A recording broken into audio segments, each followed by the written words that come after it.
학교가 몰려있는 이곳 교사 건물 옥상에 이 시설들이 보이시죠? 이게 다 태양광 발전 시설입니다. 부산에 2006년부터 설치되기 시작한 이 태양광이 지금은 무려 190개 학교에 이르고 있습니다. 이 태양광 시설, 평균 수명이 25년이니까 중간에 이를 철거하지 않는 이상 한 번 설치되면 25년 동안 이 학교 건물은 개축이나 보강이 어렵습니다.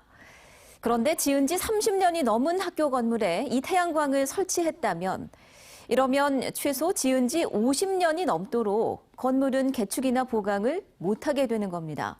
조승환 기자가 보도합니다. 시내 한 고등학교 본관 옥상에 태양광 시설이 꽉 들어차 있습니다. 임대료를 받는 조건으로 태양광 사업자의 옥상을 빌려준 겁니다. 이 건물의 건축물 대장입니다.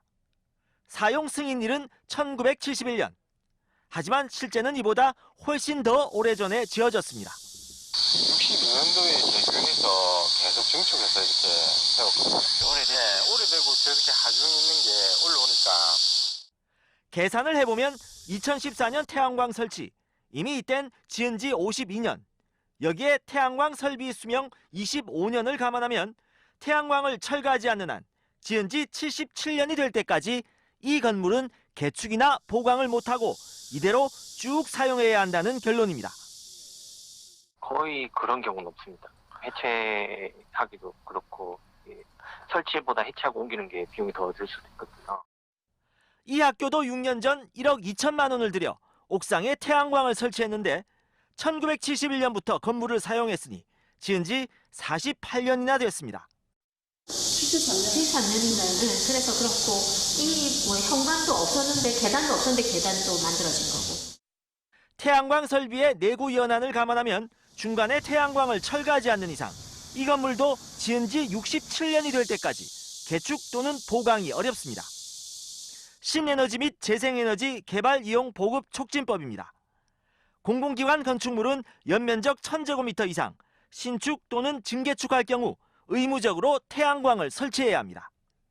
특히 학교는 증축을 하는 경우가 많아 주로 옥상이 넓은 본관 건물에 태양광을 올리다 보니 노후 건물이 상당수입니다.